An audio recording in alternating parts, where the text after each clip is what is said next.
Beautiful evening, everybody. I hope you're having a great week so far. What's up, Foxnyr family, and what's up, Swiss Ghost Squad? I might call you. Thanks a lot for the retweet and everything. I hope some of you are also watching. And of course, we try to be a little bit, on favor today. I mean, of course, we need one win, right? We need one win to at least keep the spot. So yeah, of course, I want to see one win, but hey, I also get that you want to get that very first spot, or at least hold the second spot. Either way, of course, ladies and gentlemen, and everybody else, it's not only me here today. I have the wonderful Moxie Thunder with me. Hello, everyone. Wait, where are you? Over there or over there? Wait, I have to. There. Yeah. I think there? Yes. Yeah, perfect. Hello. Hello. Yeah, no, exciting. I mean, important match for the Fenrir squad, right? Like you said, they need one win at least to secure their Division 4 spot. On the other hand, Swiss Ghost is still in tight pursuit with Kanji. And the best part of it is that they play Kanji next as well. So like their own future is in their own hands, basically. Even if they go, let's say they somehow lose 0-2 today, right? And they win 2-0 against Kanji, they are still second place. So like their whole future basically is in their own hands. That's really nice. But yeah, like you said, we hope to get at least the 1-1. So the boys secure that spot and can take a well-deserved break into for the next spot. Exactly. The tiebreakers and or the playoff games are coming soon, but if we manage to just get this one little win, we will have a smooth sailing period. So yeah, and also Moxie talked us through what do we call it? A little reformation, a little adaptation. Yeah, at the very end of the split for the last two games, we have some familiar faces like Poro with Cookie and Frolimo. What about them?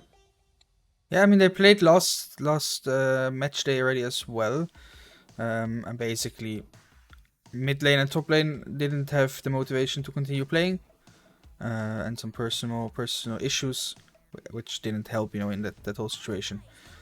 So they stepped down, and luckily enough, with some amazing people at the ready, basically. So now, yeah, we are enjoying some wonderful gameplay from the GOAT in the top lane, and of course from the GOAT in the mid lane as well. Yeah, that's exciting. Of course, also, Frolimo and Pro with Cookie both being Swiss, so this is also a little bit of an extra little battle on top of it. Of course, the Swiss scene is very small, let's say that way. We all kind of mostly know each other, or like at least have like communicated a couple of words with each other, seen each other a couple of times. That part is really, really fun, just to have that little rivalry there. So let's see who's gonna take it today, and let's find out as soon as possible about which side we are gonna take. For the first game, Swiss Ghost will have side selection, so we'll have to wait for their choice on that one. Exactly. So, how do we say it in English? In German, I would love to say Hand aufs Herz. Again, we try to be not biased, and let's be honest here, my heart beats for both of those teams. So, of course, I kind of want to see both advance, but it's competition, right? Yeah, somebody has to lose. That's just the way it is. So, yeah, of course, a really, really spooky day for both of those teams, especially Swiss Ghosts, of course, because Ghosts and all the name. Yeah, I'm getting sidetracked though. I want both teams to win, but where was I going with this, dear Moxie Thunder? Now, try to be honest with yourself, with myself, with the chat, with everybody here. Do you think with Frolimo and Poro with Cookie, is this an easy clap, as we like to say, or do you still think it should be a tough game? I think it will still be tough. no matter what. I mean, it's not easy opponents at all. It's not like, oh, we're playing the last in the group or something like that, right? It should not be easy at all. Personally, my own predictions. I already spoke with one of the managers from Swiss Coast as well, a bit behind the behind the camera basically, and I said like I think it's going to be a hard fought 1-1 in the end, which of course is basically, if you want to look at it in that way, it's perfect outcome for both teams, kind of, right? I mean, of course, not perfect outcome for Swiss Coast, but with that one win, they do kind of secure. They secure the possibility of going 1-1 against Kanji, basically, and still having to play tiebreakers for second place. So they kind of have a little bit of extra wiggle room with that 1-1 win. So even though, of course, I mean, I would like to see a 2-0, because a 2-0 would mean, I think, that we are at least like we're even then joint fourth place or something like that. So it's even it makes it look a little bit nicer as well. And on the other hand, as well, by the way, we are going to be on the blue side. Foxnyr is going to be blue side, and Swiss Coast are going to be on the red side for game number 1. So they did choose to go for that red side instead of blue side. We saw yesterday in the main team that blue side won both games, if I'm not mistaken. Both teams chose the blue side there. So interesting choice by Swiss Coast here for going for the red side. I don't know if you have any idea why that is. But man, if they only had one of the best Swiss coaches at their side right now, the Swiss coaches of Destruction of Doom would have told them to go blue side, because blue side always wins. Yeah, little homage there. I used to coach the Swiss Coast squad a little bit, so still remember the lawn story and everything. Maybe some of those watching also remember that good old meeting at the lawn. Talking about it, also really looking forward to meeting all my friends and family at the next Switzerland again, which of course, by the way, disclaimer, I heard Foxnyr will also participate there and be there, right? Yeah, I mean, no matter what happens, I will be there anyways. We're gonna do our best to have teams be there as well, of course.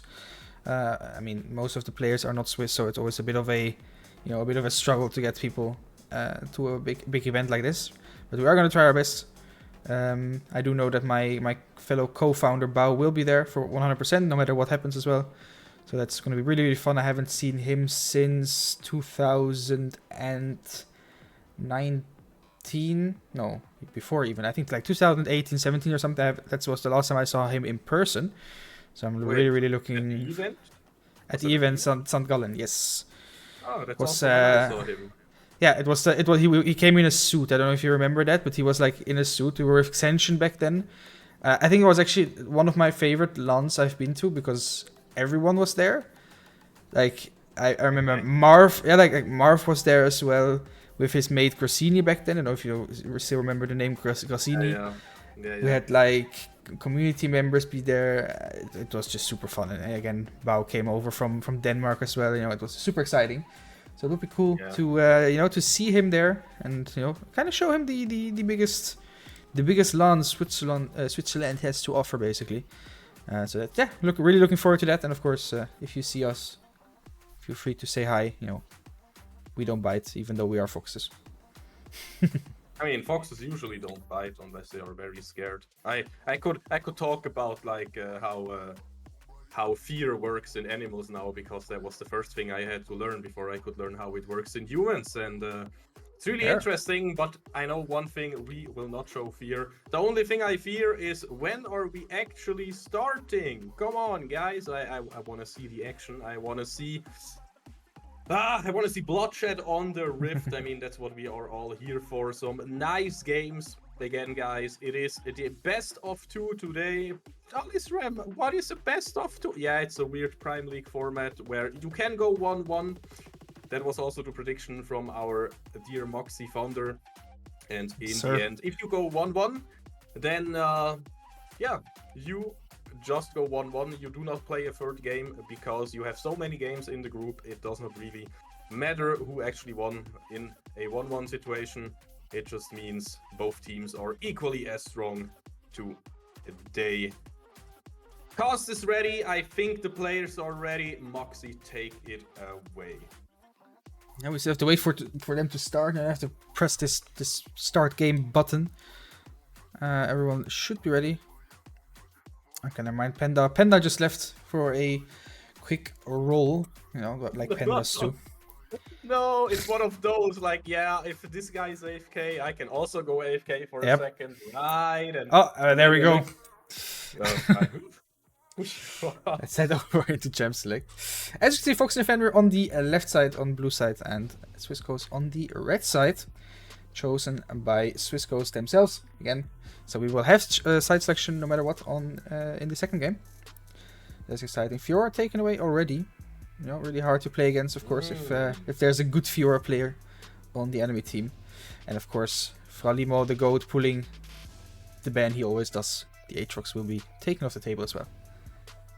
Again, if you know me long enough, you know I like to say it's because I'm definitely not a weep, and only weeps say the word weep. And you know, it's a really fitting thing to say weep because Ari is also getting banned, and I know for sure that she is many people's favorite. She's probably one of the most well-known League of Legends characters. Even if you don't know League of Legends, you probably know about Ari because of all the cosplays and the artworks and everything.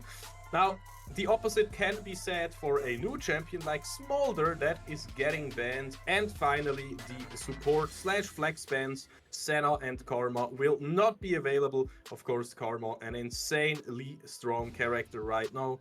But you know who is also really strong? Whoever gets a first pick to buy our Foxnyr squad, it is going to be Hui.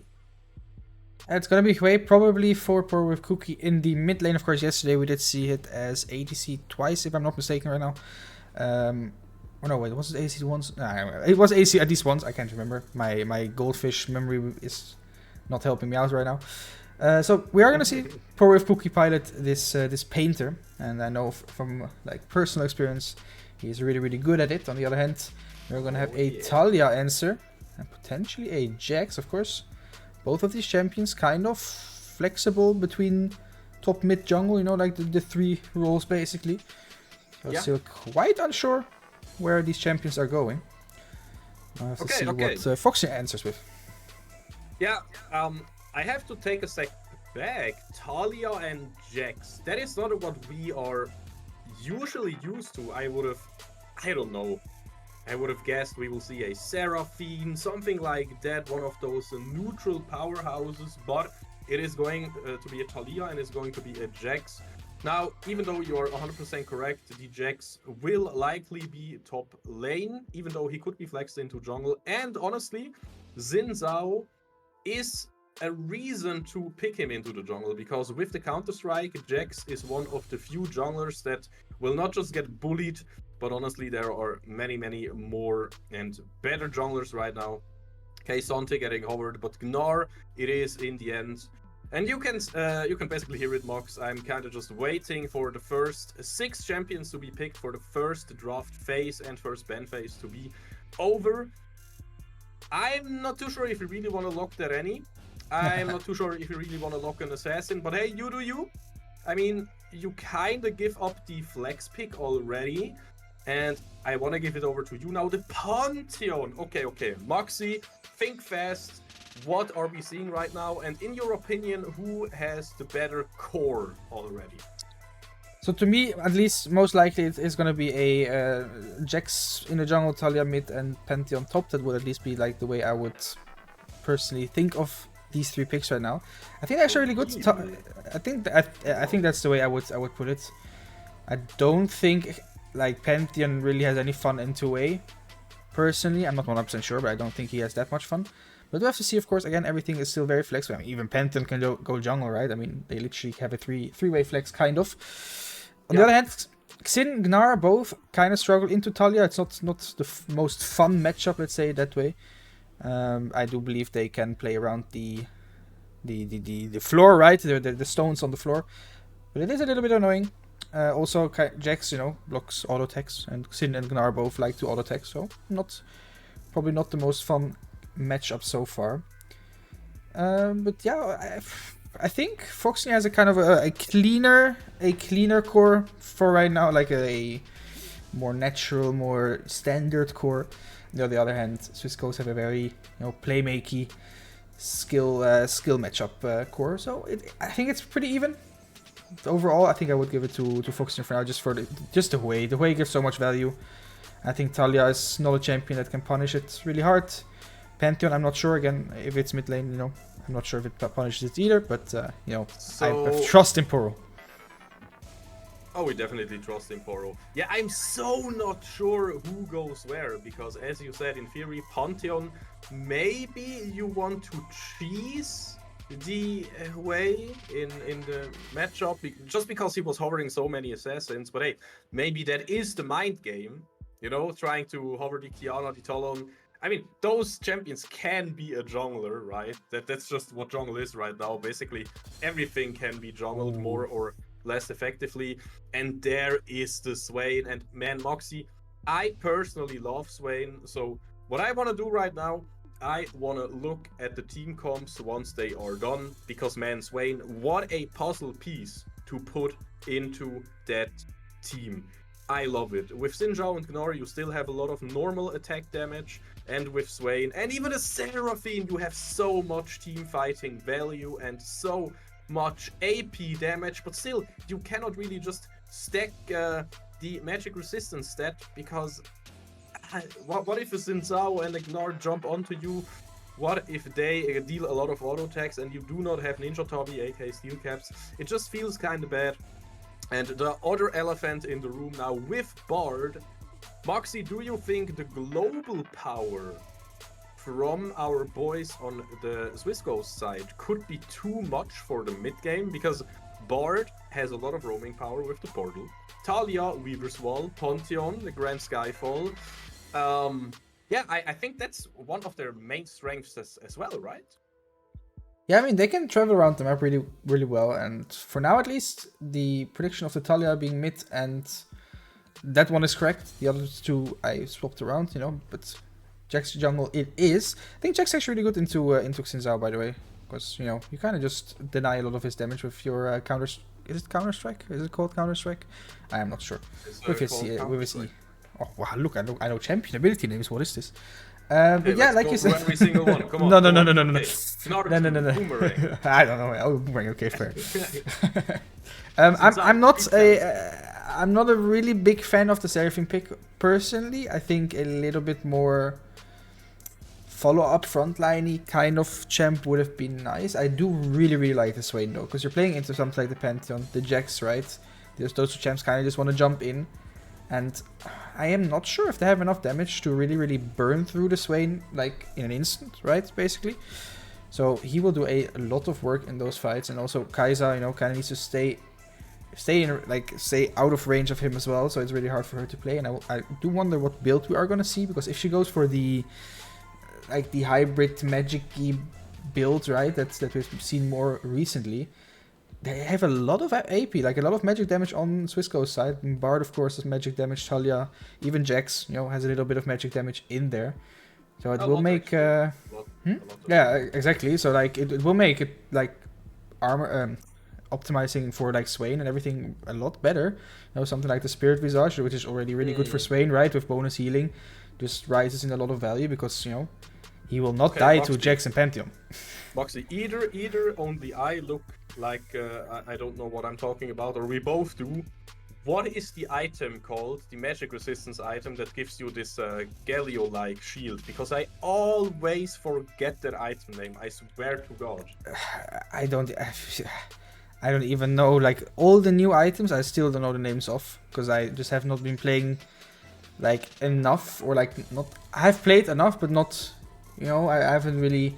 Not as back in the day where I went to patch notes and looked at like the names of stuff, or like I've bought that item like 3 times. I know exactly which item you mean, but like I've just not bought it enough to remember the name.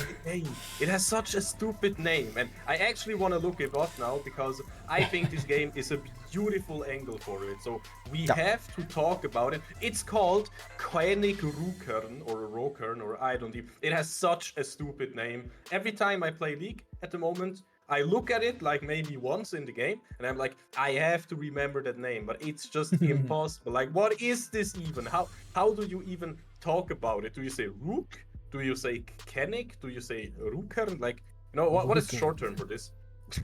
I don't know. I have no idea, man. I really don't. Oh, yeah. With their names, you know, I don't know. Getting back to the point though, Kaiser can be really annoying if she enters the poke stage and you just eat missile after missile, or Void Seeker in that case. But again, that's I think that's a situation where Rukern can come in really clutch. And you also said it on Swain. I think you need some auto attack, like defense, and you can't just get that with something like the Ninja Tabi, or maybe even something like a Frozen Heart on Zinzao. On anybody, I think, yeah, for sure. The Swiss Ghost squad is really open to itemization. So that brings us to the mid game though, where you cannot just build some random defensive items. You first need to finish your core. So Moxie, talking about mid game, where will the pressure be for Before we talk about that though, let's head into game, because I don't know if you are in already, but I'm in. I'm gonna swap, and, so the people can see the game ready. Let's head into the first game. Again, focusing on the blue side. Swiss goes on the red side. And yeah, I was preparing. Once again, my monkey brain cannot handle two things at the same time right now. So same thing as I did yesterday. Can you please repeat the last sentence you just said? Oh no! My brain already, threw it out. I'm glad that at least with my routine, I can honestly say I do not suffer from that problem anymore. I'm telling you, the first few months you do it, it happens all the time. But at one point you just get used to it. So, what I was talking about, the mid game. Okay, no, wait, Otter. To give everything in, I feel like as soon as we can build the items that we want, like 1 to 2 core items and then 1 to 2 defensive items of our choice, like the Rokern, whatever item. Yeah. I think then we look really strong. I feel like the only viable play from mid game on is to outnumber Foxnyr. And well, how can you do that? Bard Portals, Grand Skyfall from LOL Bronny. Grand Swordball. And Weaver's Wall from Talia. Where do you think will the plays be? Will it maybe be snowballing the Pantheon against Gnar and using the Reaver's Wall on top lane? Will it maybe be trying to, I don't know, get a bot lane dive with the Tempered Fate, disabling the turret? There are a lot of tools at Swiss Ghost's disposal. Yeah, there are a lot of tools for. Ooh, nice stun here by the Bard. I'm just say that real quick. I think most likely they will play a lot around mid lane. Swain is kind of not a lane you want to gank, especially with the Seraphine. It's not the easiest thing to do. Of course, if this Bard keeps landing nice stuns, that changes the whole situation. Oh, actually, nice root here. This might be a dangerous one. Pavieo is super low already, has to flash out there. And even though Lefton and Mr. Oregano, they suffered a little bit themselves, it feels like Pavieo is already out of potions on the bot lane. Yeah, I mean, of course it is a Bard, so he kind of can place his heals, get some mana around the map, so it's not too bad. But yeah, with that flash gone, he does become a very big target. Of course, Xinzao is pathing down, while Jax is pathing up, so there won't be a Jax to help them out in the bot lane. Meantime, Frolimo needs to be careful. Pantheon actually flashed after him, and Frolimo did not have to flash, so he did dodge it, it seems to me. So that is a summoner advantage in the top lane already. That's also very nice. Of course, the Pantheon so freaking strong early game, so kind of just bullies away the Gnar. But yeah, like I was saying before, I think we're going to see a lot of play around mid lane. Du Hui is probably the most gankable champion in the Foxnyr squad right now. Potentially we can see a lot of invading as well, like move around the map, but instead of going through to a lane, trying to deny Panda as much as possible. But yeah, I think, like you said, once the mid game arrives, once the first couple of items come through, it will be really hard for Swiss Ghost to really play this game. Oh, actually, Bard getting caught, doesn't have the... I don't think he has the portal yet. He should have W second. But again, loses half his HP. Does have the refillable potion, but not something you want to see there. But yeah, mid game. A lot of action already in the early game. And yeah, sorry, I cut you off there, but no, I wasn't so sure if you still have air to talk about the mid game. But the more important thing is mid lane for now, because Broken Barrel, he will be in the mid lane. Poro with Cookie, though, has the backup from his jungler Never Panda. This means it is a 2v2. Now Never Panda just jumping on Broken Barrel. No counter-strike, just yet at the ready.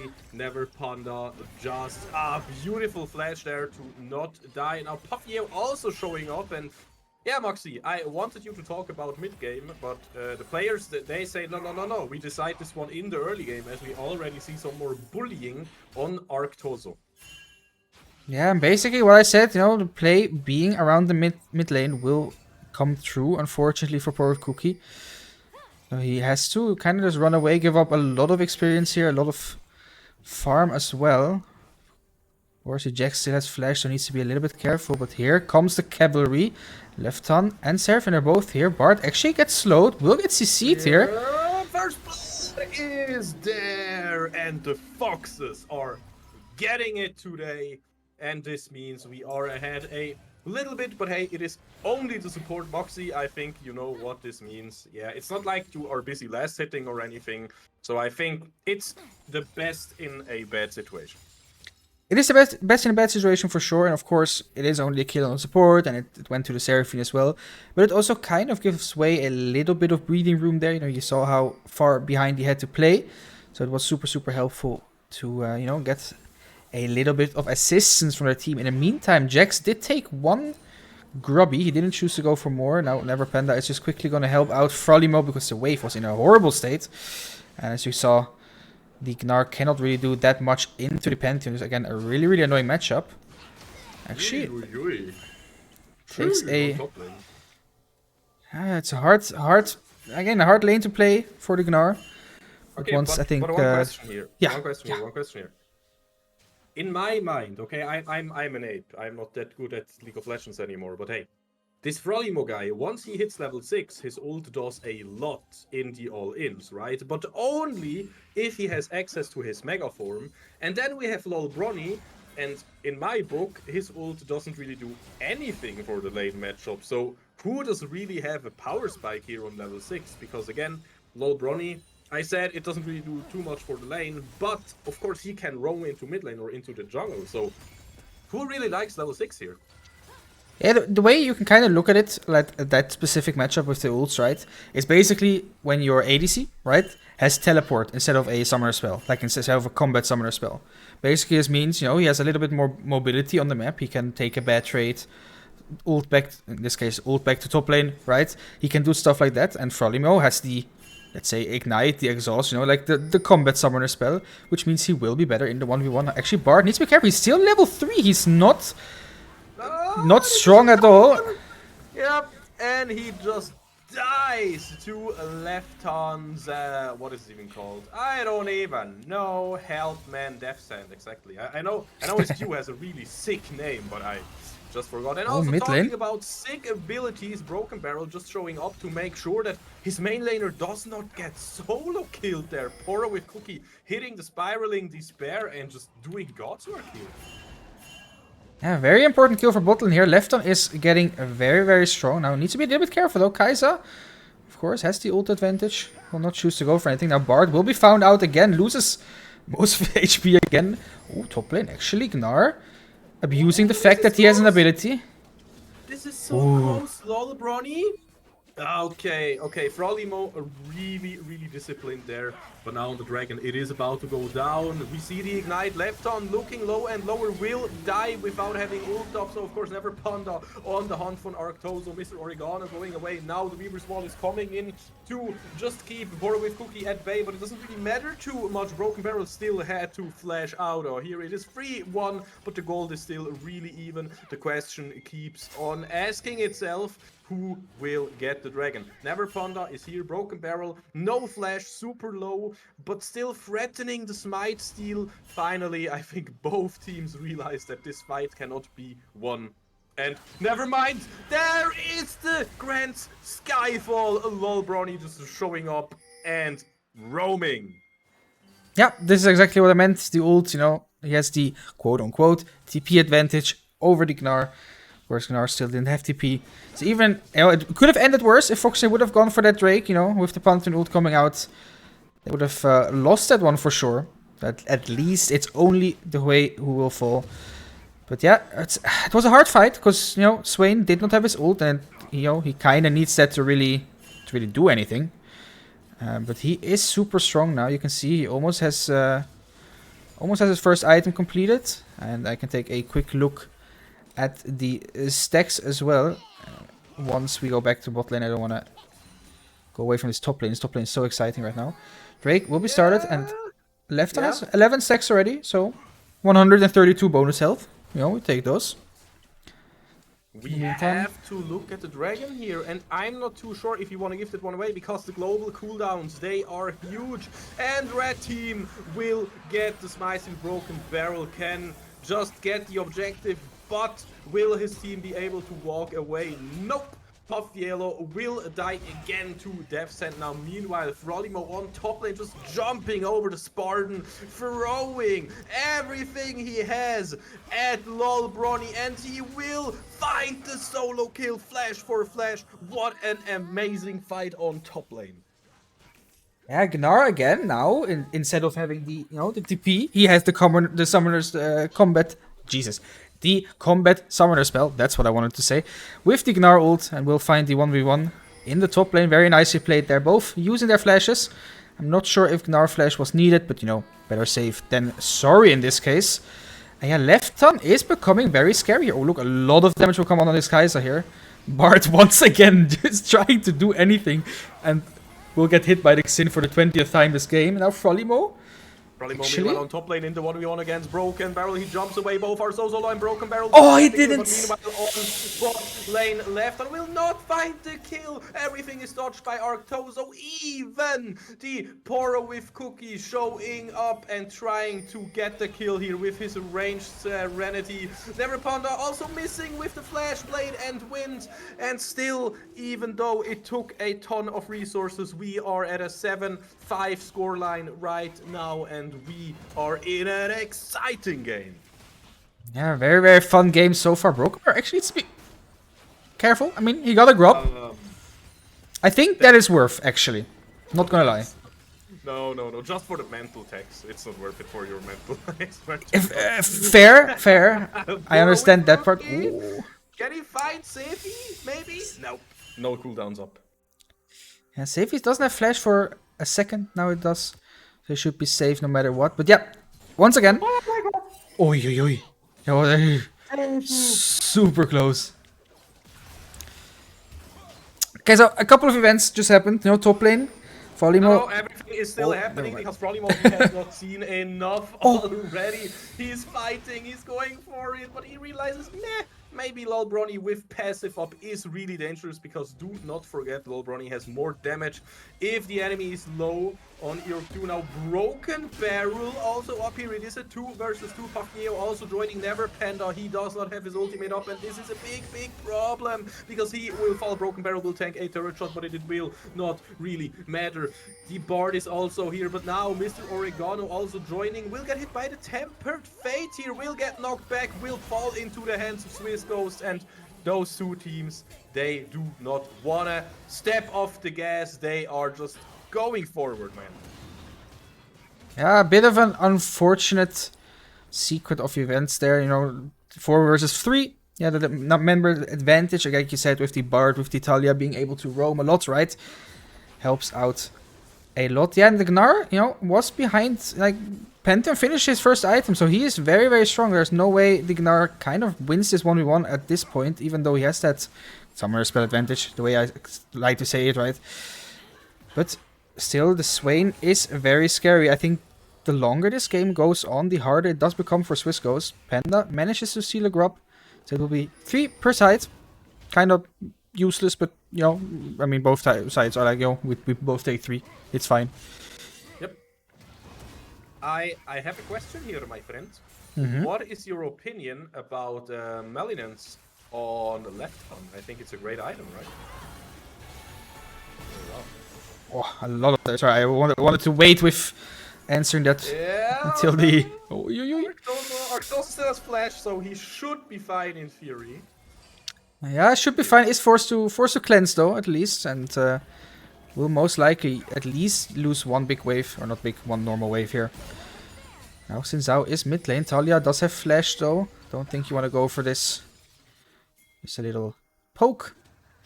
Yeah, Malignance on the Swain. I personally like it a lot because, like, let's take the dragon fight before, right? The one they Foxnyr lost. If Swain has ult there, they win the fight, 100%. Right? That's literally the thing. So Malignance helps out a lot, of course, in having your ult up a lot more than you would have. I think I've seen this one like 3 times now already. Alright, Bard this time manages to just waddle away with his HP. Oh, am I talking too early is the question.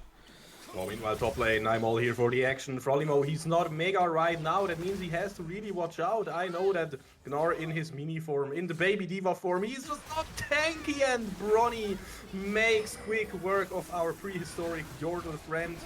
But meanwhile, we see dragons are even again. You said it, Moxie. The Void Caverns are also super equal, but you know what is not even? Mid lane Burrow with Cookie, he might be that evil. That's a beautiful flash over the wall. Broken Barrel will get away though, and beautiful wall to just stop Neverpounder from even trying to chase Broken Barrel. I have to say it, I really like Sefi's Talia here. Yeah, looking good so far. Now they're trying to rotate this to bot lane. Of course, you are fighting against a Swain who has ult, who has everything up. Yep. Can they burst him is the question. And no, not even close. Lefton is looking like an absolute beast, and this is not what you want to see right here. Bronny, of course, with the Ignite and the actual Combat Summoner spell, but he will not be in range, and this means Frolimo, he can just do whatever he wants here, flashing onto the support, and this is another 300 gold on his bank account. Yeah, this time around, Swissco's just wanting a little bit too much. Try to, you know, wow, we just got the kill mid lane. We're already like on the path, on the trajectory towards bot. Let's just say hello down there. Unfortunately, for them, it didn't work out. And yeah, now this Swain and Seraphine are, you know, just getting stronger and stronger. Lefton will most likely, not most likely, maybe have an item completed. I think it will be the Crystal Scepter, the Rylai's first. With the Blessing Wand in his inventory. Let's see what he does. Yeah, it will be the Crystal Scepter completed. And Seraphine as well. Now, 1.5 items in game. Of course, it's only the support, but you know, the stronger Seraphine is, the more she can empower the Swain, right? So you kind of take that. You know, Moonstone completed. I think it will be a Staff of Flowing Water second for the Seraphine, especially as you are playing with the Swain, right? Just give it a little bit of extra ability haste, a little bit of extra AP. Always very helpful. Yeah, Lefton looking very, very scary right now. And that's the important point. Now Lefton has his core items and he is looking strong, but now it is open to him. Hey, do I want to go for tankier itemization? Do I want to go for bruisery itemization or just go for full damage? I mean, I wouldn't even be mad if he goes for Sword Boots and Robadons next. That would also be really, really strong, because look at how much damage he already does. But the longer the fight goes, the scarier he will be, and the fight is already starting. Neverpanda going in there, he will get knocked around, he will be golden because of the Tempered Fate, all the flashes, and he pulled back. The Weaver's Wall can save no one, because everybody is just dead. And Moxie, I think in direct team fights, it is just unwinnable at this point for Swissco's. Yeah, I think the Swain at this point is just so strong. Like, you will see Sevi, you know, hits a full combo, Swain loses a fourth of his health. Okay, now half, but you know, he has some regen in his kit, so he'll be fine. Yeah, straight up 5v5, I don't see a way for Swissco's to really win, except if they do manage to find a really big pick or something, right? Then you know, it's different. But I personally would like the Swain to just build something like the Spirit Visage, you know, give that little bit of extra magic resist, give yourself some more healing, right? Because the Pantheon is not going to kill you. Like, he has one combo and that does not do enough. And neither will the Jax really kill you, you know. Maybe something like a stopwatch, or another stopwatch. The Zonius would be a good idea as well for the Swain, you know, because you saw how much value the stopwatch had in the last fight. He was able to take out a lot of time. You mean Tempered Fate? Was it Tempered? Wait, no, he stopwatched himself. No, was it Tempered Fate? Am I stupid? It was Tempered Fate. Yeah, Oh, I thought he had. doesn't exist anymore. Oh yeah, true. Lol. Wait, what? Okay, then Bart just saved his ass. Never mind. I thought it was just a good play by him. But then, Nope, okay, nope. I didn't say anything. Bart just, helping out. But Paffieo is helping me. He's building Quenic Rukern, so I can look at it and look at the name every time. True. The item has been completed on Bart's side. And yeah, we do see the Staff of Flowing Water in Seraphine's inventory. It will help out a lot in these fights. And now, needs to be a little bit careful. Fanatic Death Brush coming out from Swissco's. Looking really scary. Foxnyr is smelling it. Yeah, I wanted to say, Neverpanda is looking really careful at the bush. He's like, is somebody in there? Can I walk through here? I'm not really too sure. Either way, yeah, the good old Bard Tempered Fate trick there to deny the Herald Charge. That is one of the tricks of League of Legends for sure. Now, Neverpanda wants to get out the cooldown there of the Counter-Strike. And man, look at the siege potential here. Poro with Cookie doing a lot of work, but the turret is still standing strong. Okay, so the main issue for both sides right now is that both sides don't really have engage. I mean, there's a Bard Q that can land. Pantheon needs to ult in the... Like, both sides don't have a lot of engage. Oh, Seifi out of nowhere coming in there. All the globals getting used, but Seifi in the 1v1 against Lefton, and Lefton will just slowly drain him to death. Now, of course, the dragon goes to Broken Barrel, but the team will die, and this means we are dead even in gold again, and maybe we can just go for the Nasher here. Oh, so much damage from the way, by the way. Oh, with the killer instinct, trying to do something, but will not find too much except for some damage. And that also means Poro with Cookie, he is low, he has to watch out here. Yeah, he does have the Seraphine, can kind of heal. Poro with Cookie is looking to make sure Jax cannot enter though. Bard will get CC'd here, Poro needs to run away. Now, please don't make this a 50-50, guys. You have enough tools to kind of keep the Jax away. Gnar was dealing with the Bard. 4K, Broken Barrel flashing in, but he's a little bit too early. He can try to get a kill. Very early. Get a kill, of course. You just have to guess if you cannot see anything. And the blue team gets the Baron Nasher. I don't really want to know why it was Mr. Oregano. And the ADC Arctoso will just explode back into the void. And in 30 seconds, he will be back on the Rift. Yeah, flanking Kai'Sa, not really something you want to see, especially once the objective is already gone. But, I personally don't mind, because, it gives us a little bit more gold and a little bit more kills. Meantime, we do see the book in Lefton's inventory, the Magi's 10 stacks. He's going all out in this one.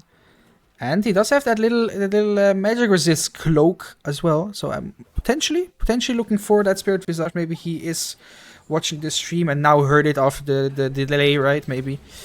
Have to see. But yeah, I mean, things looking really good. Again, like we said, 5v5 is very, very hard. Both sides don't really have engage. You do have the Seraphine ult. I think you just have a little bit more to work with on Foxnyr's side. Yeah, now it becomes really hard to clear these waves. I'm just holding my breath right now because it is a tough situation to be in. And the funny thing is, for so long, basically for the entire game until now, so for the last 20 minutes, Swiss Ghosts were ahead in gold, but it just did not feel like they were ahead in gold. And I'm a bit confused.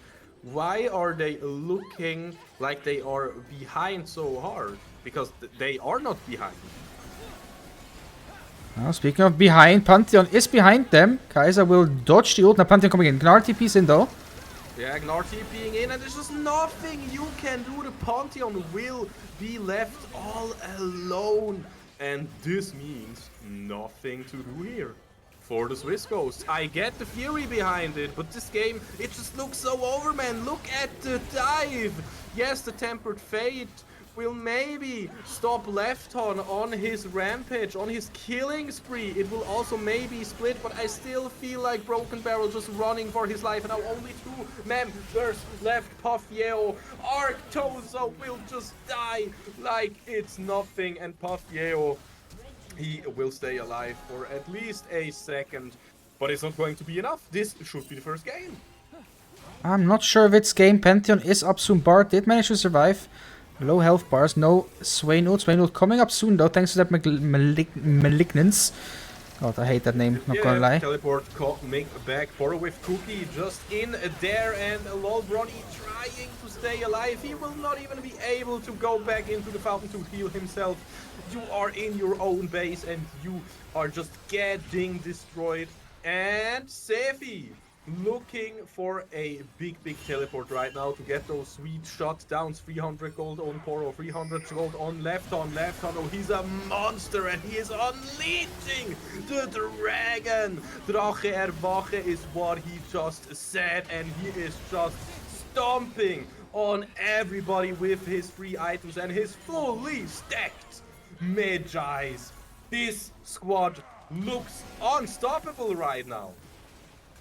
Yeah, the Malignance doing work there. Swain had his ult back up for a second time in this super extended fight. Meant they could not punish. And yeah, this will be game number 1. The one win we needed for Foxnyr. Let's go! Oh my god, man. Let's go! I have to give a German one real quick, because Aachen is under just wrote on der Grenze, just like this game, because this game was also on der Grenze. Hard on der Grenze, as I like to say. Shoutouts to everybody writing in the chat, by the way. Let's go, Foxnyr. We got that one important win, but now, of course, the story continues. We still have one more game up our sleeve, and this means, honestly, for us, it is kinda over pressure-wise, but why not get another win?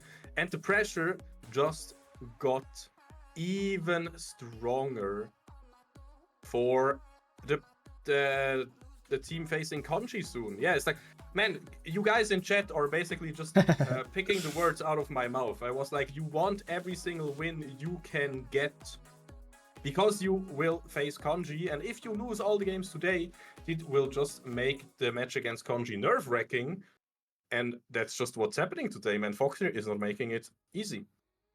Yeah, exactly. If they lose both games today, it means they will have to win both games against Conji, otherwise they will not be second place. So yeah, a lot of pressure on the Swissco side, a lot of pressure gone for Foxnyr's side. And now to relieve some pressure on the Bladders, we are going to head into a small toilet break. We'll see you guys again in a couple minutes once the next draft starts. Don't go anywhere except if you go to a toilet or something, get a drink. We'll see you guys in a bit. Grab your phone though with the stream. True. See you guys in a bit.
I'm still here.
and we wanna see the magic happen, guys. I could have done that a lot better, but either way, I do not know where you wanna target this Foxnyr squad, because where I wanted to go with the magic thing, Poros first pick on Hui. Moxie, I want to talk about it. We are just first picking this champion, and what is the answer? What can you do? Because it feels to me like we cannot do anything. I mean, a Swiss Ghost side at least. Yeah, it's actually a very, very hard situation right now, because let's just quickly think back to the bans. They banned Smolder, which is a really, really good, first pick. They banned Aatrox, which you're, in my opinion, not allowed to leave open into Frolimo. And I forgot the third ban, but they banned something else important. But basically what I'm saying is, if you replace anything with either the Hui or the Swain, there's still so many other champs that are just really, really good B1 picks that you kind of have to leave open if you change stuff around. It is, like you said, really, really hard, and I wonder what Swiss Ghosts are going to change or what they are going to do. They are going to be on the red side again, because like we said, Foxnyr has the side selection this game, and they did choose for that blue side again. What don't fix what isn't broken, something like that. Just go for the same side again. Yeah, we'll have to see what Swiss Ghosts chooses to do. 100% a tough one this time, I'm pretty sure. I do not want to be in the shoes of whoever is leading the draft right now, because again, Hui looking strong and you cannot really counter it right now. The Swain looked so strong. How do you even counter that? Because again, Kaiser on paper is a decent matchup into it. So I feel like draft-wise, you did not really screw up anything, and yet the game felt like it was never super dominant, even though you had the gold lead on the side of Swiss Ghosts. So honestly, Moxie, I hope that the players and the coach and stuff and whoever is on Swiss Ghosts side, that they have a better idea about the next draft, because I, for myself, do not really know how you want to counter that one. It's actually very hard. I don't really think I like the Kaiser Bard together. It has no real synergy overall, and Bard into Swain, Seraphine, like, you'll never really have the damage to do anything into this bot lane. Also, I think Bard just has too many angles where he kind of helps the Swain. Like I said, the thing where I thought that he stopwatched, it was the Bard ult where he kind of saved the Swain. So, it's just not a bit of an unfortunate angle there for the Bard. On the other hand, you don't really want to go hard engage either, because, if you hard engage on the Seraphine, for example, the Swain is untouched and he just melts through everyone. So, yeah, a very, very hard situation. We have to see what they choose to go for, as we are going to be heading into draft number 2 right now. There we go, draft number 2, and we what are we looking at right now? We are looking at maybe the exact same game, more or less. Again, you kind of have to mix up the bands, and there we go already. No more demonic ascensions this game, because left hand Swain is just too damn strong. But what are you leaving open? They banned the Karma as well. You don't want to leave a Karma. Yeah, Karma was the third one. Yeah, you don't. It will be open. Okay, it will be a Smolder ban third. I really don't think they want to leave Smolder open. I think you prefer to play into the Karma, but Smolder is just really disgusting to play against. I would be very, very surprised if they leave it open, because there you go. Yeah. Now the question becomes, so do we actually first pick the Karma or not? I am not 100% sure if we do. Okay, they proved me wrong. At least they hover it. I think it's too good to not pick. To be honest. You do not hover it to show the enemy. By the way, it's open, but we're not going to pick it. No. That is definitely not going to happen. So, Frolimo in this one with the first pick, securing it. Oh my god, Moxie, I know you are an avid Karma player yourself, and I also know that Karma is just insanely strong on this patch and on the current iteration of League. She can go everywhere as well. You can put her top lane, mid lane, support, ADC, I don't even care. What will the answer be? Nautilus is the first one. Blinding support here, I'm not a big fan, of course. I'm a little bit biased in that direction. But of course, the Karma is still, yeah, like you said, it's basically a three-way flex, right? And Bel'Veth actually being hovered, Bel'Veth would be interesting. But yeah, picking the Nautilus first here kind of leaves open a potential really good counter pick. It could be something like the Braum is really good. You know, you can kind of just block everything, and it will actually be the Bel'Veth though. Braum into Bel'Veth is actually also not too bad. You know, having those stacks to kind of deny her anything. Have to see what Foxnyr chooses to go here. I think I would like to see Karma go mid lane here. Karma is not the best pick into Nautilus. It's just not super fun to play. I think you just have too much opening for something like a Braum, for example. Of course, Braum's only weakness are like mages, right? Or not mages, enchanters, and Nautilus is not an enchanter. So yeah, I think Braum the pick would be really good here. Let's say it like that. But we do get to see the Vi. I think I like this a lot as well. Vi having this simple, I click ult, you get CC'd, you know, simple button there. Really good into something like the Bel'Veth also. You know, should be able to handle herself kind of nicely into the Bel'Veth, and there we indeed see the Braum, so we know it is going to be Karma mid lane most likely. Karma ADC technically still possible, but you know, most likely going to be mid lane. And there are the assassins again. Assassins being hovered. Stop! I don't want to. I mean, honestly, why not? What is with? Maybe they're spelling something. Annie, Talon, Kiana, ATQ. No, wait, see, no, it's going to be the Annie. Actually interesting. I think it's not a bad pick into the Karma. We've seen it, I think, being played recently, if I'm not mistaken, even in LCK against, was it against Faker? I'm not 100% sure. But we've seen it recently in pro play. I think it's not that bad of a pick into the Karma, because the early game, at least, you know, the Q damage is not that high yet, and you kind of deny the whole damage with your shield, like with your, you know, the any shield kind of, which means you can trade really nicely with the Karma, and you'll kind of always come out ahead because your shield actually does damage as well for some reason. So yeah, basically, I think it's a good pick into the Karma, but we have to see how Safety will pilot that one. Now Draven taken away, of course. Draven, one of Left-Hand's very comfort picks. Imagine you have to play against the Swain in the first game, and then he does a straight 180-degree flip, and the next game you play against Raven. What can Left-Hand not play at this point? Because I know he also plays all the quote-unquote normal ADCs, and he also plays all the special things. I don't even know, bro. Next to 6 bot lane or something crazy like that. I can already see it, right? Maybe it is going to be Karma ADC. Who knows? I would not even be surprised at this point. Yeah, I mean, his most comforts are all gone. There's one comfort left open that is kind of left under the radar. No, wait, how do you say that? Not spotted, but whatever. You know what I mean? It's not on the radar. Yep. It's not on the radar, basically. And of course, I can say this now. I think Sivir here would actually be a really good pick for Left-Hand. Sivir with a Braum, with a Karma, with a Vi as well. You can kind of spell shield the Nautilus Q, spell shield the Nautilus ult in theory as well. I think Sivir here is really good. I think it's fine into the Xai. You can spell shield the feathers if she tries to, you know, go for a sneaky 1v1 or something.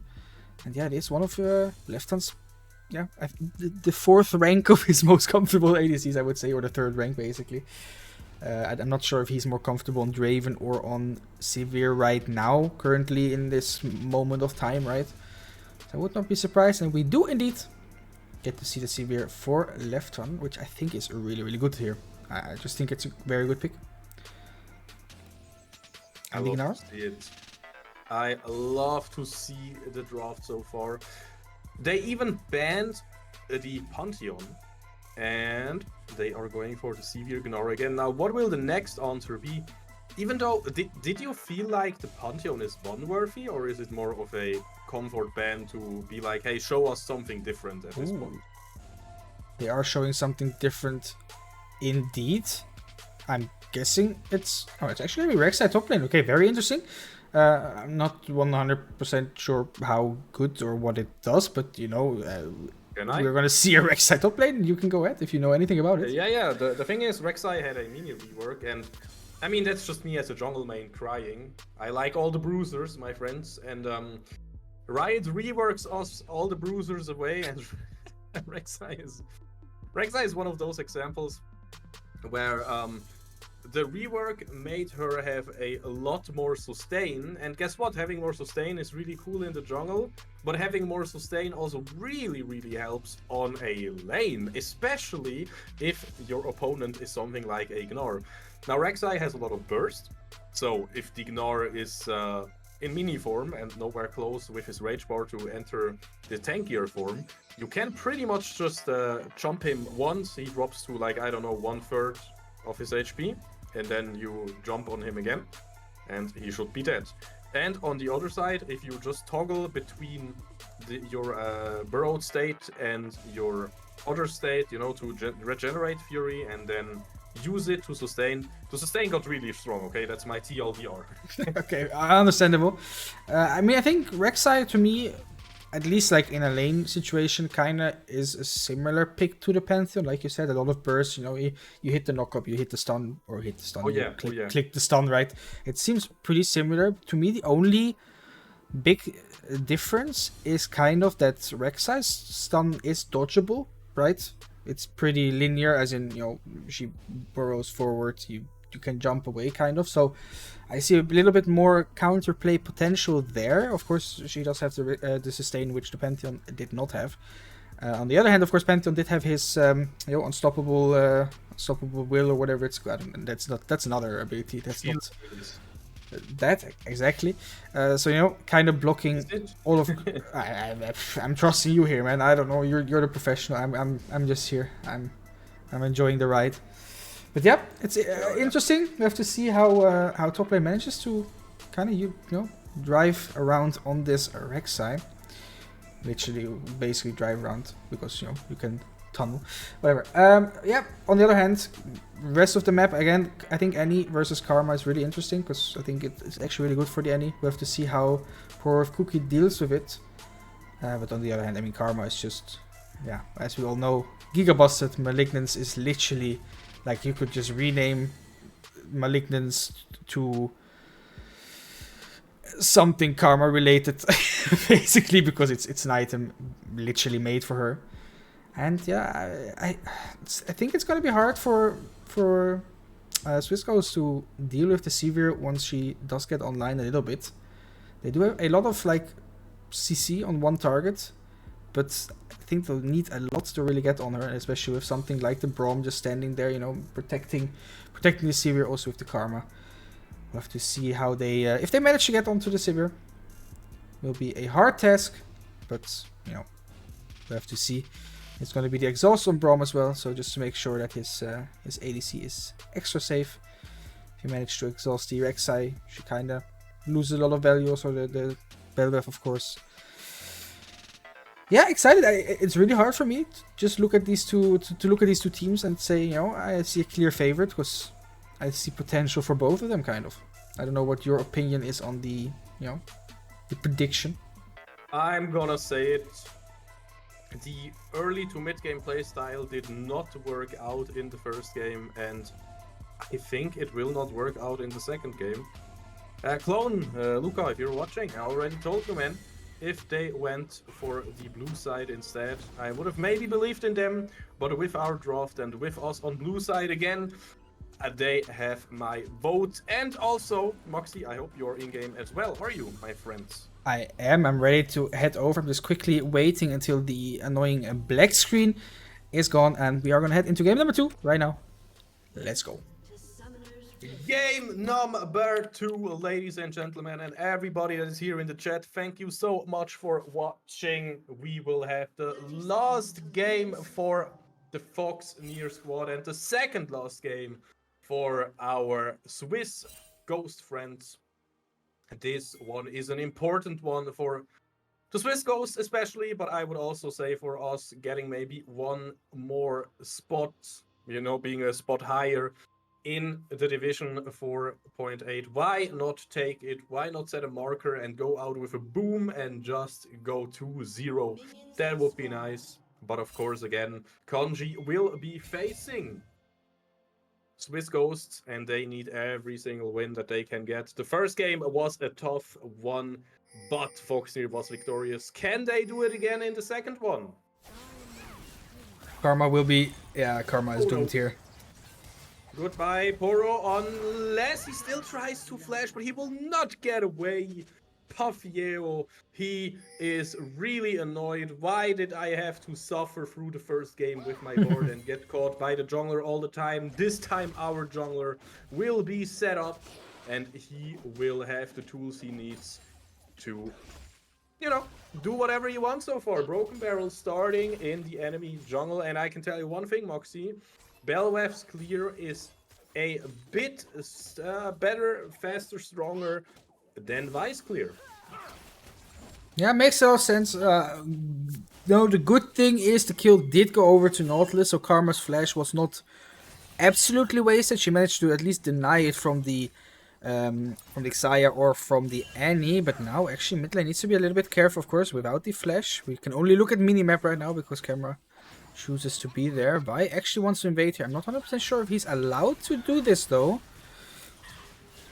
Not really allowed to do that. Never Panda will die to Broken Barrel, and I'm telling you, Maxi Broken Barrel, he wants to take over that game. He will flash onto Bar with Cookie. His little jumps should be coming up soon. The Void Searches are not up in time though, so this flash was a little bit wasted, but still it is all about the dominance. Yeah, I mean, they did both flash. I mean, that is something you'll take for sure. Oh, grabbing that Annie flash, grabbing that Belwef flash for, yeah, I mean, basically nothing. Since I'm kind of being a little bit greedy.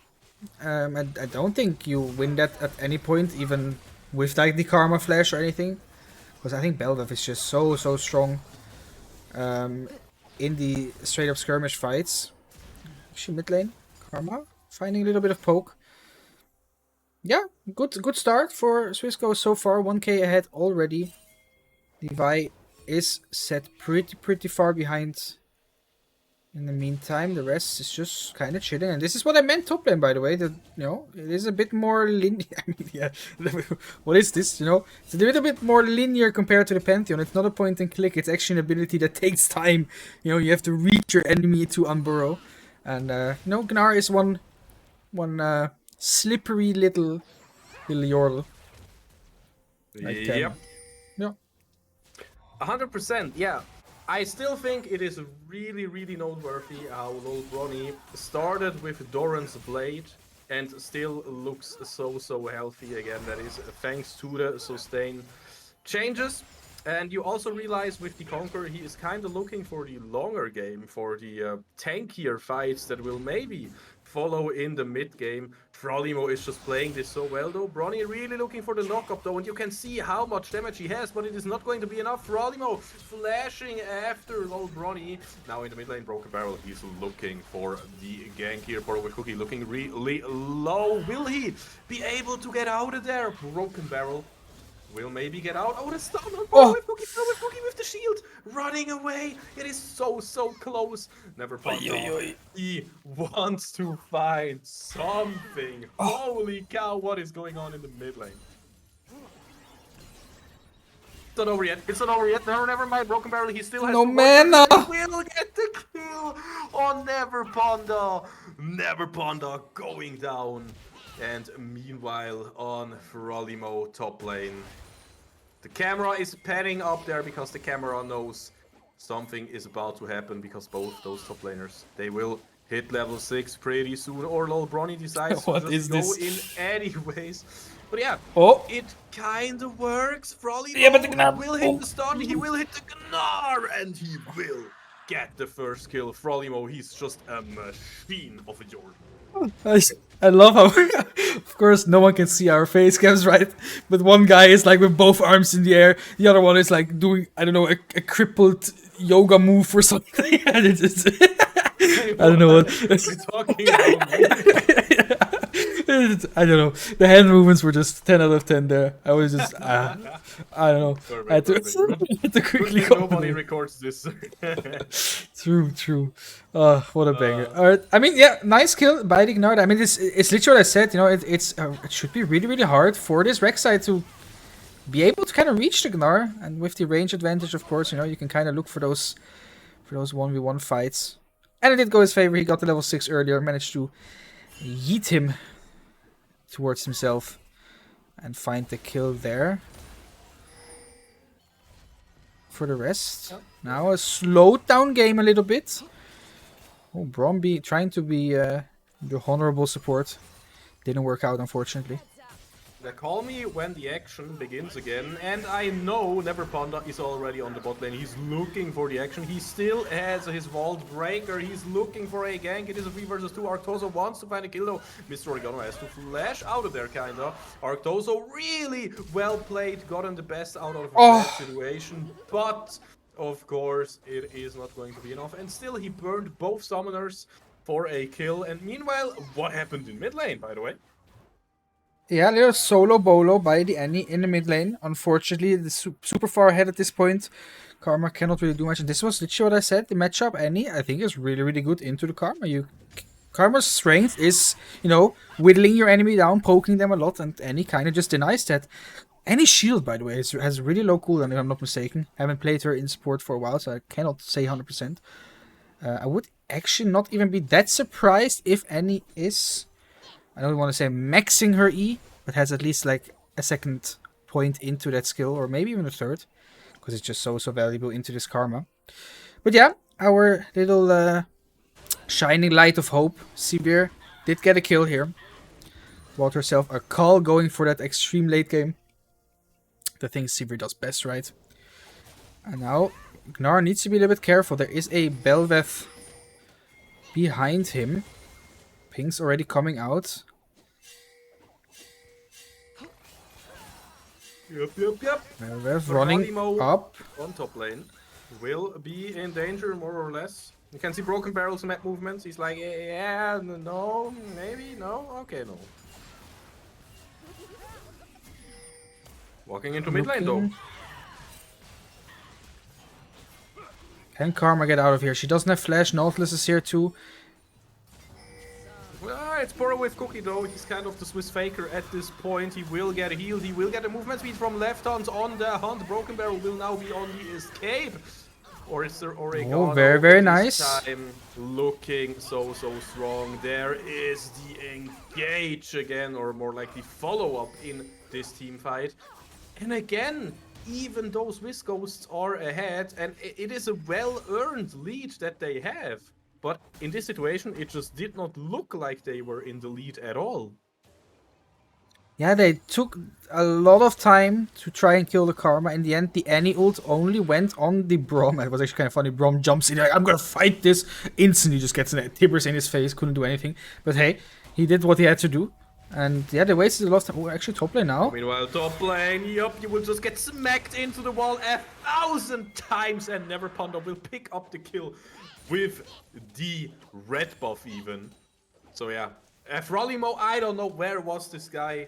Is he Batman? Does he just show up when we need him? Like, what is this? He is a little bit, oh, look at Karma damage. He is a little bit of Batman, I do agree. I think so. Oh god, this is... Can Batman get out of this situation though? That is... Oh, actually... Batman is turning the entire thing. Neverpanda, really? Batman! Can you go What? into full rage mode? Broken Barrel so low. Now Portal with Tuki is like, hello there. Can I auto attack you? And Batman! Run! To you. Oh, Batman! No! Full rage bar. Batman almost getting out with his life there. I mean, I actually like that. He always shows up when you need him most.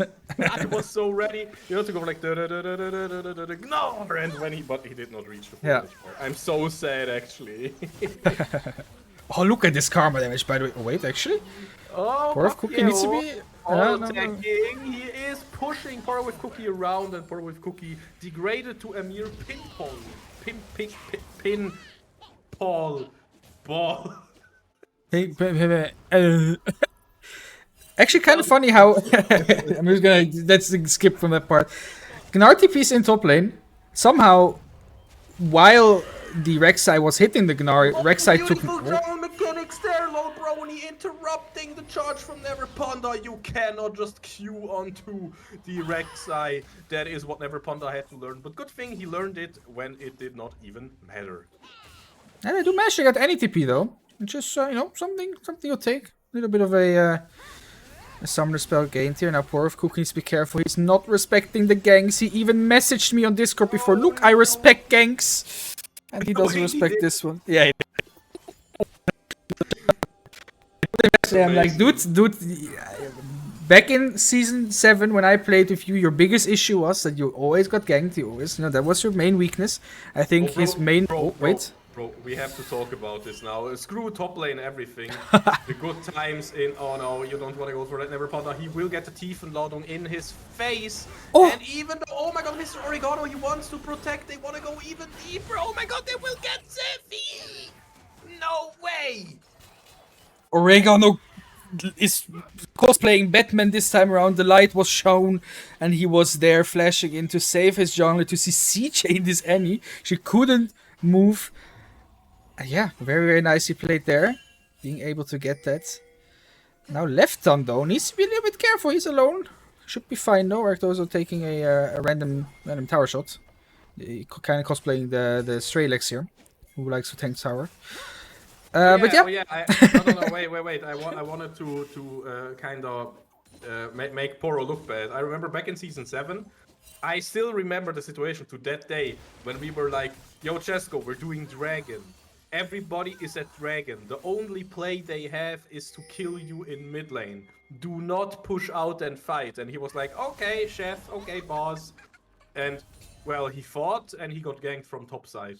And he died. And I still remember that to that day.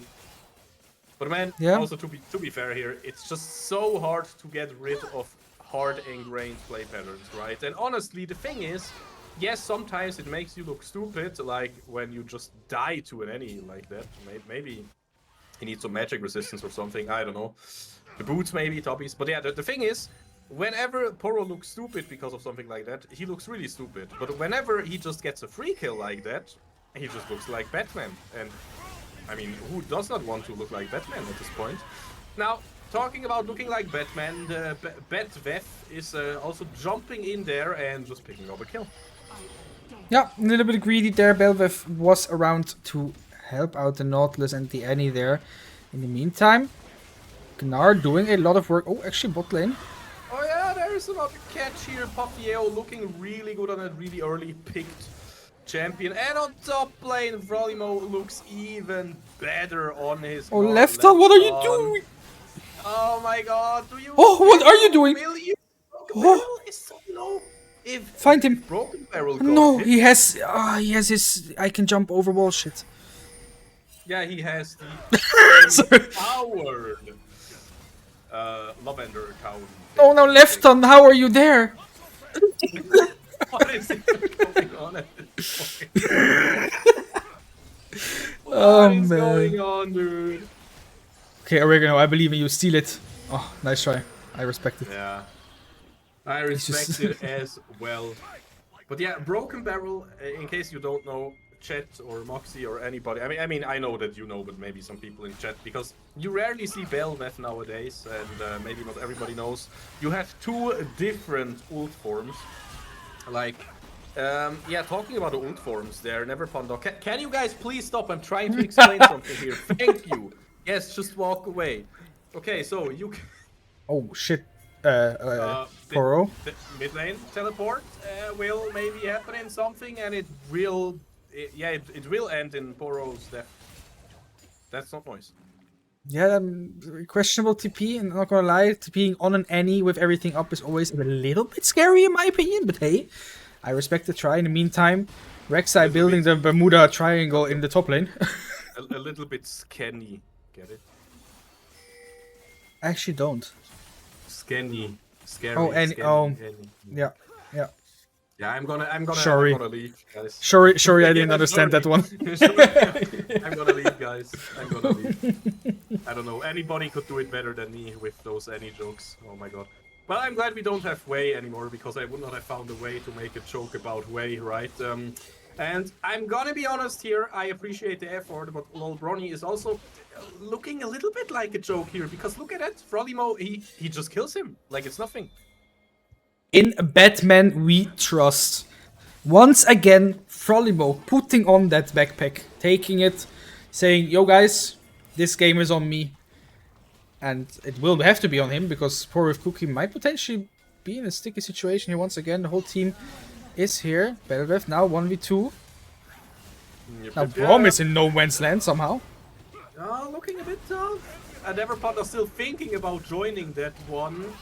Oh man, bro, with Cookie, he still has so much damage, but he's also so squishy and he will instantly die again. But this time, it is looking good for us. And even though this is an absolute massacre with Frolimo, we will come out on top.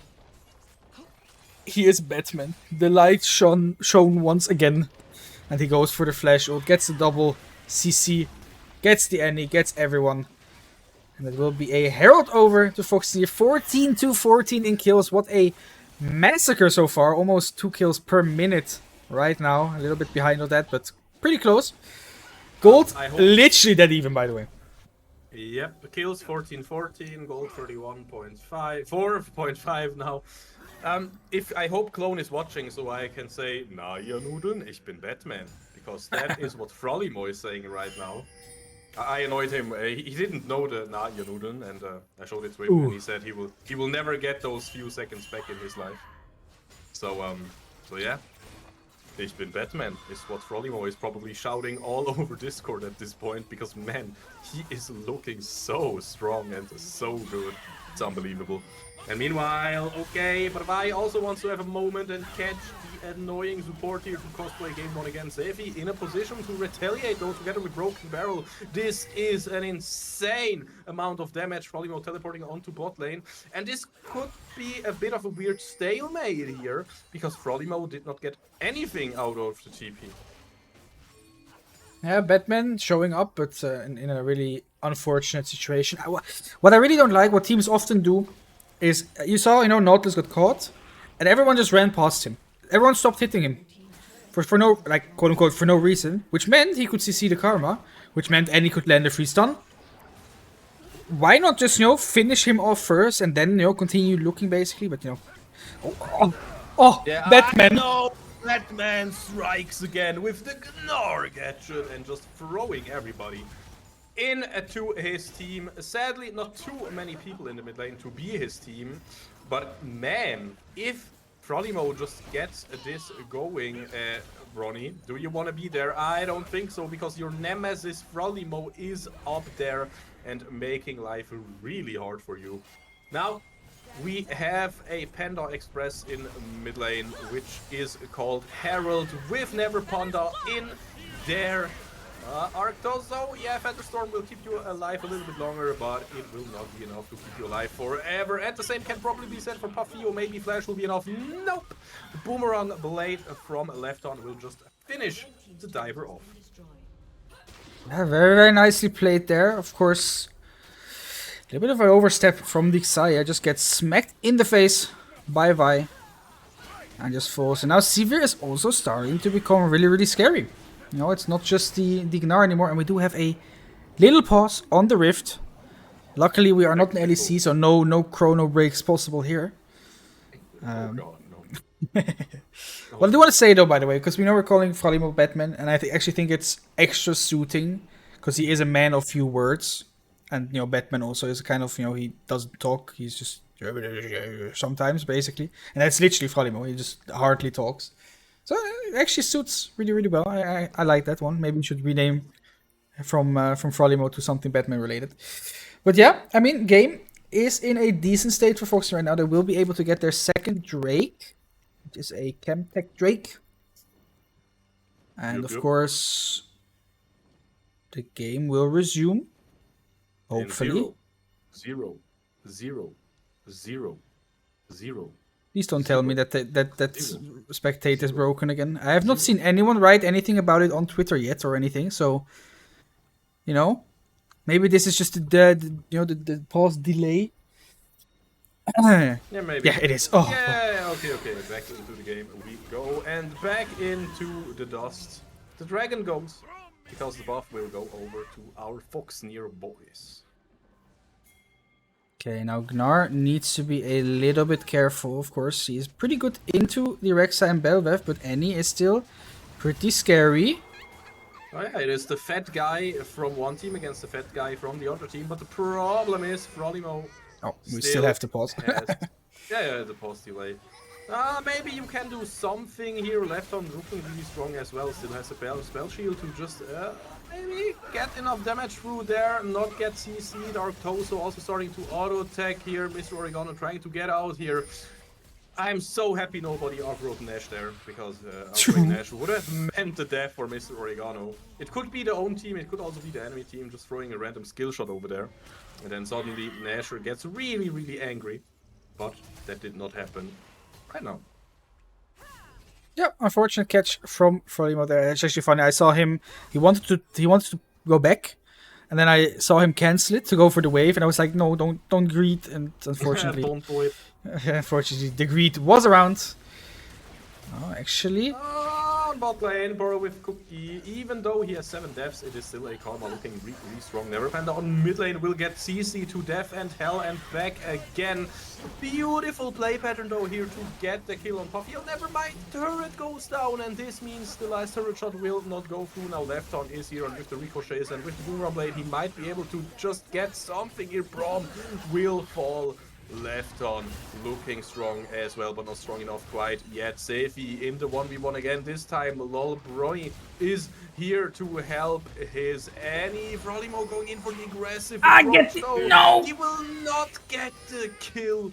Brony with the Void Rush will just get the final hit needed there. And of course Safety.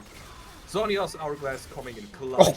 And everything is falling apart though on the other side of the map, because our don't just explodes to the Karma. I am not sure if I like this one though. I'm not sure if I like this Nash call. No TP. Well, TP actually up for Rek'Sai. Okay, they managed to get the TP at least.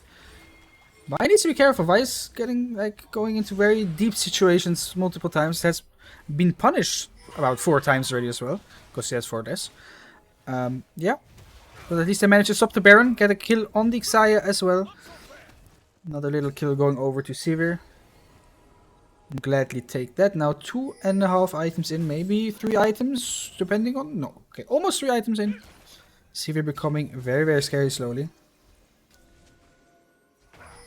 Of course, Gnar almost winning that 1v2. Magic Resist now has been bought, so he can potentially survive that little bit of any burst. As well. Moxie. Yeah. What was the item called again? I have no idea, my friend. I only remember Rook, but it goes in on the right ear and leaves on the left ear. I have no idea. Oh, Tibbers actually. Yeah, that's a huge one. Burrow with Cookie getting the Feather Storm there from Arctoso. And meanwhile, Tibbers in a desperate 1v1 against Neverpanda. Of course, if you walk away far enough, Savvy will be able to get Tibbers back to him. But I don't think it matters too much at this point. I mean, that's 2 important ults gone. The Tibbers taken away from Annie. Of course, she has Malignance, so Tibbers will be back really fast. I swear to God, it just sounds like a disease, doesn't it? Malignance? Yeah, I have Malignance. I have to stay at home. Can't come to work, I have Malignance. I have crippling Malignance. Yeah. Thank God. But no, in this game it is actually something good, because the item is in a really good state, and we know Karma is one of the, I mean, probably the best character to build that item and have some fun. But yeah. Okay, Bronny trying again. I mean, Frolimo doesn't really have a lot of sustain. He can still go Gnar and then basically heal up a little bit, so that is some form of sustain. Meanwhile, in mid lane, Neverpanda going super deep again, and the retaliation will already be thrown. But meanwhile, on bot lane, Frolimo just slapping himself with Lol Bronny. But don't forget, Lol Bronny's ultimate becomes stronger there. Oh my God. the lower Frolimo is, but he did not press the button in time. He died too fast, and this means the next dragon that is a Chemtech dragon and is sole point for Foxnyr could Oh, Batman run! No, he will be able to get out of there. He will get some movement speed with his boomerang throw, and this means any Seifi finally dying here, a much needed death if you ask me, because man, Seifi is doing way too much on this Annie right now. And now Braum needs to be careful. All they have to do is just not die. But I don't think that will happen. Braum will most likely fall here. It's a tough one though when the depth charge hits you, but hey, your entire team is here from the back. Poro with Cookie is also with them and hitting just all that sustained damage, but the more important role here is probably his team here. No. Of course. Yep. I mean, I wanted to say before, the pick on Annie is really good because now you can, get Drake, you can, take that for free. And then somehow bot lane gets caught in mid lane and the big fight breaks out and everyone dies and no one dies. And yeah, now it's another stalemate. We have to straight up fight for this dragon. But yeah, the Gnar is just super strong. He has the item, by the way. You can check what the name is. He has the item, the shield item. You can check the name. What is it called? That, exactly. Or Koenig. On German it sounds better. Koenig Rukern. That's the name, bro. Yeah, I will remember that. Oh, mid lane. Ah, goodbye. Annie doing anything's. Flash gone though. Actually very, very important. But Sivir, of course, also gone. Not Sivir. The Karma. Yep. Karma, another one bites the dust. That's what I'm saying right here. Yep, Never Panda, he really wants that kill. He really is on the hunt. Oh my god, look at that ultimate! Going all the way over to another map, basically. See if he can survive a little bit longer. Has a great defensive item with Sonya's Hourglass, but if he's caught outside of the reach of his team, it will just not do anything. And now we are in a race against time, because LOL Bronny is on bot lane and pushing non-stop, which is really annoying, of course. Lefton is the guy to look at right now. He has so much damage and this fight is breaking out. Lefton, as long as he can auto-attack, as long as he is alive, it is looking dire. He flashes out, he will die though. And on the other hand, of course, Arctoso also an ADC, and if he can hit everybody here, it is just too much damage as well. Bronny in a 1v1 against Poro with Cookie here, and it's looking kinda silly. Flashing forward with the knockup. Poro, can he survive the Void Rush? Nope, he cannot. Yeah, I mean, unfortunate, once again. Somehow Belvev just always survives so freaking long. I hate the Shem, by the way. I hate it. I hate that you can just do like hit the floor and just it doesn't die. I think it's just so disgusting. What are we even talking about here? Belvev? Yeah, Belvev. The when she digs the floor, she digs the floor and just fucking lifts through everything. Takes no damage at all. It's really disgusting. I have to tell you, I wanna take two like plastic fish, one for each hand, paint them purple and call it a cheap Belvev cosplay. And then, just slap people at a con or something with those plastic fish. And that's what it feels like when you play Belvev. You're just slapping people with your wiggly, wonky arms. Like, it's just I'm a weird fish, I'm Belvev. It's like, but yeah, true, her E is kind of the stance, apparently. That's what we have established right now. Yeah, hard game now, though, for Foxnyr here. Because, again, they are on this, like, ticking time bomb, like you said, in... like the split push situation. Gnar is strong. Need to be careful for Annie though. Annie is very scary. Very, very scary. Almost has the Rabadons completed as well.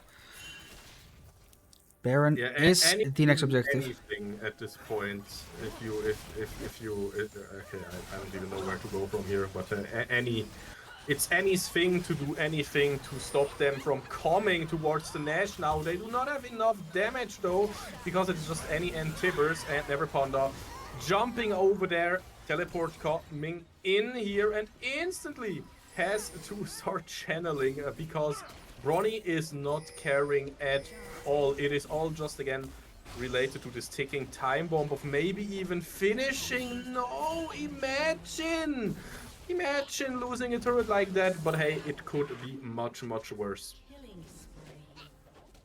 Yeah, the Vi did die though. Xayah somehow managing to chase down Vi. Gets the kill there. Man, these games are so close. Your beep boop banger game 2 here, whatever it's Yeah, called, beep, beep. it's perfect. Game 2 Really? banger delivery. Yep, Exactly. Yeah, I mean, it's a hard game, you know. The Annie does so much damage. It's crazy. Like, anyone who gets hit basically just disappears. Okay, I have a plan. Everybody on Foxnyr's side get Kenny Kroken. Maybe. Kroken. Oh man. Okay, so good thing is Karma almost has her Rabadons completed. Let me just quickly take a look. Where the hell is my mouse? My mouse disappeared, guys. Help. Oh, here it is. Just press X. Yeah, I pressed it, but for some reason I was, I guess, not tapped in. Yeah, Rabadon's almost complete. About 100 gold left, I think. If the item still costs 1.1k. Stuff changes so often, I don't know anymore. It's almost there. Panda needs to be a little bit careful. You don't want this. Your wolves are gone. Don't go there. Just go away. Did you hear it? I saw Broken Barrel and he was like, ooh, ooh, ooh, ooh, Yeah, exactly. against the wolves. Meanwhile, Bronny, I mean, he has an escape route. Like, literally has an escape route with his tunnels. Yeah. That's the Really, thing, really hard. right? He's playing a jungler, and jungler... Or broken. Imagine balancing their scaling. You know, imagine a jungler ever going, like, I don't know, higher than level 15, 16 or something. So, I don't think Bronny will scale too good, even though he has the Hull Breakers, of course. He has the gold income from a top laner. So, he will do a lot with just the items, but the base kit from Rek'Sai is just the same, and the numbers do not really go up anymore at all with all the skill points and level ups that he can get. Now, what if you had help from your team? That is an entirely different story, and sadly, I don't think we can punish... Bye, Karma. Survive! Run! Oh, nice. He's listening, he's surviving. But still, the turret is gone. Yeah, and with Batman dead, there's nothing much that Foxnyr can really do here. They need their little Gnar to really be able to contest anything. Actually, now, wait, a fight breaks out mid lane. Meanwhile, in mid lane, all the ultimates are flying. Miss Oregano tanking so well, but it's just too many red HP bars. And I am a bit scared, Moxie. No Nasher at this point, so maybe Poro can wave clear this, but if you are dead, you cannot wave clear it. Poro has to survive, but he will not do just that. So this means hood up for CHG clone. He is standing correct with the 1-1 scoreline here. Hey, it was my prediction, not his. Oh no, wait, his prediction was first. His prediction was 2-0 for... Yeah, exactly. Oh, true, but then he swapped to 1-1, of course. I mean, I was always believing in a 2-0 for Foxnyr. I mean, of course I have to, right? But yeah. Yeah, Still... GG's. I mean, close game, super big Clown Fiesta. I mean, what the hell was that? A lot of and everything. I don't know. It was a lot of stuff going on here. Yeah, oh, nice game. I love it. I love it. But hey, Moxie. Do you think I can entertain for 2 to 3 minutes, and meanwhile you will get the interview ready? What about that? Yes, sounds good to me. You do your... Okay, guys, have you ever heard of the tragedy of Darth Plagueis the Wise? I thought not. It's not a story the Jedi would tell you. I don't really know how much further it goes, and as an avid prequel memer, I should probably know how it goes further. But yeah, anyways. So, I know what Moxie is setting up for us right now is an interview with our bot lanes, and of course we want to reflect a little bit about the entire split, about everything, about philosophy, God, life, and death. In-game, of course. It's gonna be a little bit different. It's gonna not be gonna different. be- Okay. We're just gonna do a full team interview instead of just Oh, that one also works. or two players. I Perfect. wasn't ready for this one, guys. Help! Wait, give me a second. I need to change you. Yeah. Team As I- Fenrir. As I was saying, the tragedy of Tarf Plagius the Wise is in us all, my friends. It is when you try to keep something alive, and I mean, we did keep the run alive to stay in the group at least. So either way, I think we are pretty okay with today's outcome, with today's 1-1. I hope CHG Swiss Ghosts, they are also happy with the outcome. They of course still have to fight against Kanji on a coming day. And their way, are we ready with the interview? By Almost. Sorry. almost perfect. Work on it. Oh yeah, I can join the Discord call, but Right, let's head over there. Let's go for the full team interview. Instead of pulling everyone up, let's move down. See you there. hello everybody. What up? Hello. Hello. First of all, congrats to the 1-1 scoreline today. Thank Yeah, you. well, Thank you. thanks. I mean, the job has Now- been done. Of course, you prefer to go 2-0, but you know the one game was the thing that was necessary. So you know we take those very very nicely played, and I think it was a banger game too. To be honest, it was a lot of fiesta, but fun to watch at least. Yeah, we avoided relegation, so I think our goal for today is fulfilled. So good stuff there. Okay, 100%. Okay, so first of all, let's get this one out of the way. Mr. Oregano, Yes. what do you think went wrong in the last game? Why did you lose it? I think we had problems later on with getting getting the Gnar lead on the map. He was always on the other page or on the other side of the map. So yeah, it was hard for us. We had no ideas and the enemies just played the map better and out macroed us. Yeah, that's it. We just played worse than enemies and that's it. I see. Really humble. Really humble. Poro, do you have anything to add? You did not seem too comfortable on the Karma pick, if I can say so, or maybe in the Karma against any matchup. Did you expect it to go like that? Did you actually know about the matchup, or were you a bit surprised by the any pick there? Well, I didn't know that he's gonna pick any. Obviously, like I don't think you should expect someone to pick that. But considering it was like my third game of Karma this season or something, you could say I'm not that comfortable on the champ. As well, I think like to add on what Oregano said, like we didn't really play the map correctly or had a plan on how we want to play it in the late game. It has to do a lot as well. I think like Oregano said, Braum is not one of his comfort. Like Karma for me, it's just a broken champ. Like it doesn't matter how behind I am. Like I as you saw, my ult Qs still hurt a lot in as well in the late game. Yes. But it's just okay. How do I properly fight? Like how can I get the maximum out of the pick? This is something I like don't know since I don't really play it. As well, the same case for Braum that he said he's not that comfort. Like well, on the Seraphine he knew how he wants to play in like every situation.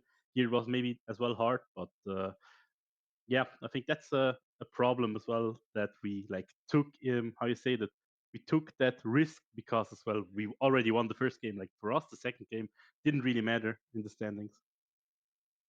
Okay, perfect. Thank you so much. Now, that was all that I wanted to know about the game. Moxie, do you have any game-specific questions left? How did it feel to finally be allowed to play your Swain, Lefton? I think usually it's always banned, so maybe Yeah, you lovely. had some I fun mean, there. Yeah, I think I got to show some diversity overall this split, so I'm happy with that. And yes, playing Swain from head is just super fun. Like later on in one fight, I ghost ulted into 3 people and they all died. So always fun to play that champ.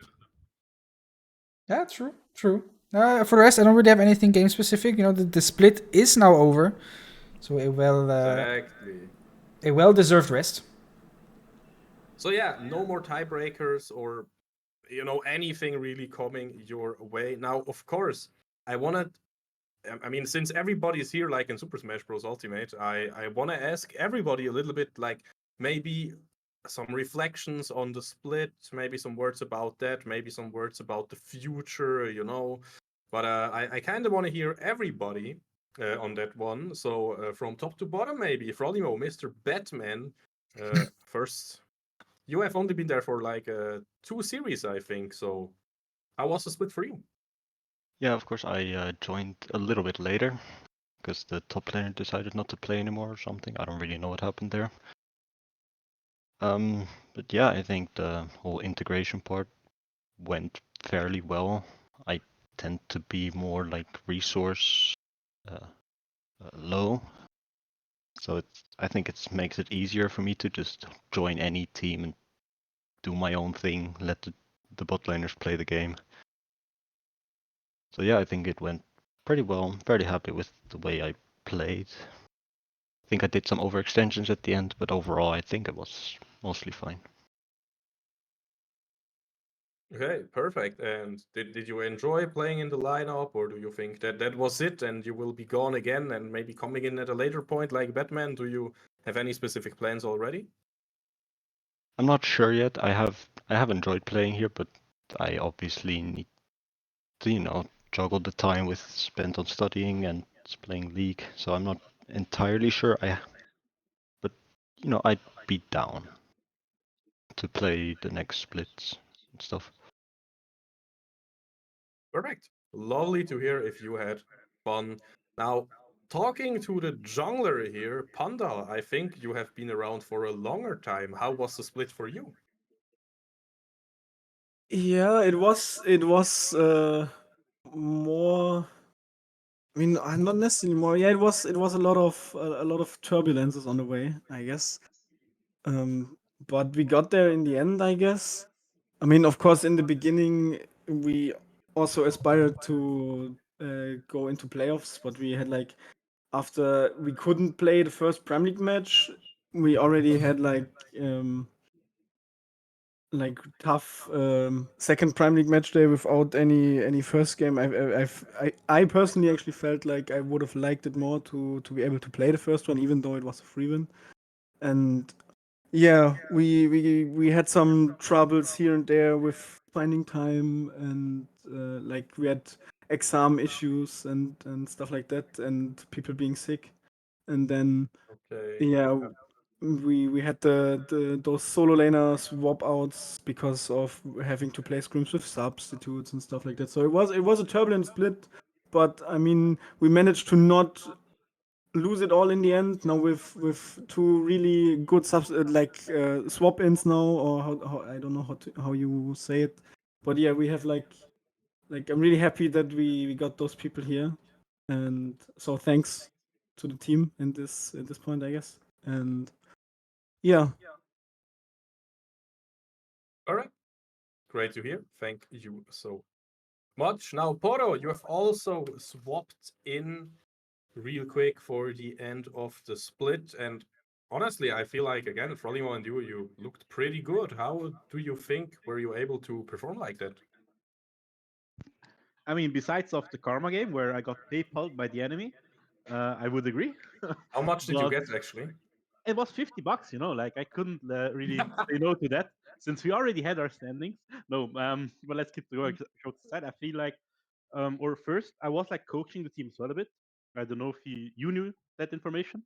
I was like not a fixed coach, but I was like there some scrims maybe or some officials doing some drafts. And when I then decided to or decided when I got asked as well to like play mid lane for these last 2 games because the mid laner couldn't play anymore. I was as well afraid of like the issues that I all saw during those scrims or during those officials that they will still persist. And I have to say that it suddenly switched. I can't tell you why, but my support just was on cocaine or something. I felt like in the first game today, he was playing out of his mind. It's something you cannot hear because obviously, like we have our voice comes private, but he was smurfing with it. I literally had to do no calling or anything, something that I have been known for in former teams as well, and it was just a pleasure. Absolutely amazing. And now talking about that support, how did you guys on bot lane feel through that split?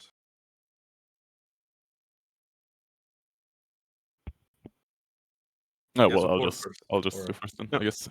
Yes. Yeah, it was a bit of a chaotic split, and I had hopes for playoffs, but I think I can still be fairly satisfied with my performance for the split. I think it went quite well. Also, as I mentioned, I was happy to get to play some diverse champions. Also, dragged a lot of bans, so that's good. I think I still have more up my sleeve though. Heimerdinger and Zig spot lane yet to come. But Well, yeah. yeah, I think I'm pretty happy with the split overall. Or at least Perfect. how it ended. Like the two substitutes brought us exactly what we needed. We had a strong weak side top laner and a good short calling mid laner, which was the two aspects we were kind of lacking before. So I think that was a pretty good conclusion. Correct. Lovely to hear. And now, last but not least, the man playing out of his mind and almost taking the title of Batman for the second game himself, Mr. Oregano. I think you have also been in this squad for quite a bit longer than our two swap-ins. So, what can you tell us about the journey? Yeah, I mean, in the start we hadn't that much squims, so it was a bit rough to practice against the good teams. I think we started the split against the best teams of the group, against Inchport and against Kanji. So yeah, without practice you lose against these good teams. So it was a rough start. I think we went 2-6, and yeah, that's why I'm happy that we are staying in this group, because we had some big issues in the team. And yeah, I'm really happy with the last 2 match days. We played really good. And yeah, I'm really happy with my ADC. I think he plays every game perfect. Yeah. Oh, that's lovely. Thank you. Yeah, Oh, that's all I have to say. a better love story than Twilight, as we used to say back in the day. Thank you so much for your rundowns. And now, of course, are there any last things you want to say before this split is over? Just everybody, something you want to say, some meme you really need to get out of your way, your best Demacia shout. I don't even know. We have a few more minutes left for whatever you guys want to tell to all the viewers or to yourself when you rewatch the WOD, maybe. Go for it. I have a meme. I have a meme to tell you. The meme is: do you know from where this how you say that, like, this Division 4 spot is from? Like, do you know where it comes from? I think that was Lostic spot. Yes, Not sure. it was the spot like I played as well in to like maintain it, but since we didn't play anymore, we gave it away. And now, like, I could not just let this spot fall to Division 5, so I had to step in just to save the spot. But it's actually, I think it's funny that I'm playing in the same spot if you think about it, no? Like, I left the spot and then I joined again. Same for Frolimo, by the way. Just saying. Yeah. Mhm. It's actually funny. But wasn't like Reezy top lane? He I was played the split before Reezy. Ah, okay, Yeah, but you crazy. were So you're like not you're like the OG of the spot. I see. True. Maxi too then, though.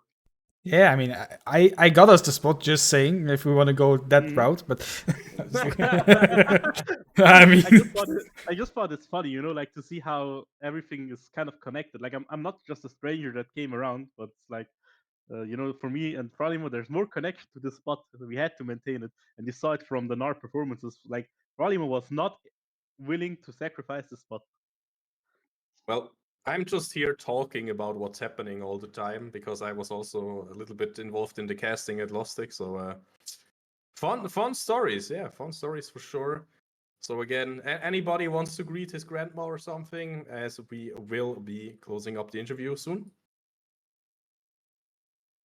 I think Top should do that. Usually Fralim was not talking that much, but now you have to greet everyone. It's your job. Wait. You can do it. I Yeah. believe in you. Well, of course, I just want to thank my whole team for, performing. I want to thank the cast, obviously my family and friends. Let's go. No, but to be honest, I just want to play Aatrox. Fair. Good luck. Oh man, I just want to play Ayatrox. Can you say Ayatrox for me, please? Aatrox. Like, oh, beautiful. It warms my heart. And guys, with those last words, I really need to extract that as like, can I use it as like my phone sound or something like that? That's okay with you, Frolimo? Yeah, sure, go ahead. Oh, perfect. Ayatrox in my life. But yeah, you heard the man. Let him cook and play with the Darkin. Guys, this was it for this split. We will go back up. Thank you, everybody, so much for those banger games and the banger split. And of course, for everybody watching, you know who you are. But yeah, that is it with the interview for now. Bye, guys. No, bye. Thanks for Bye-bye. listening. GG. Bye-bye. Bye-bye. And there we go. I'm just waiting for Alice Remme. He is here now too. Well, I mean, what's a banger series in the end? They managed to hold the spot. A lot of old ties and connections. Many roads lead to Rome or something like that. The apple doesn't fall far from the tree. That's the only things that I can think of that somehow suits with the situation. Yeah, I mean, it's done for now. Split is over. Nothing more from Fenrir will come this coming month or two, I think, basically, until the next split will return. Again, Yes. as always, don't forget to follow us on the socials down there. Oh, I actually pointed in the correct direction instantly. How big is that? And of course, follow the channel here as well if you haven't followed yet. A lot of people here. We had like 35 viewers at some point, so thank you everyone for watching and joining on this journey. And of course, keep an eye out. Playoffs for Division 3 with the main team is soon, in about a month, if I'm not mistaken, somewhere around that. I am not 100% sure, but as always, keep an eye on the socials, keep an eye on all our posts, and you'll know when we play. So again, thank you all for watching. Alison, do you want to say some finishing words for this journey? Finishing words for this journey. Oh my god, I don't know if I'm the right guy for this now, of course. Guys, thank you again to everybody making this thing possible. I think it's awesome to have those casts. And yeah, it is the end of a small story here with Fenrir. But of course, we could hold the split. And guys, you do not want to miss the action. So again, make sure to leave a follow on all those socials down there. And until then, see you in the playoffs as well, of course. But nothing more to say. I wish everybody just the best. Stay positive and stay awesome the way you are. Till next time. Later, guys.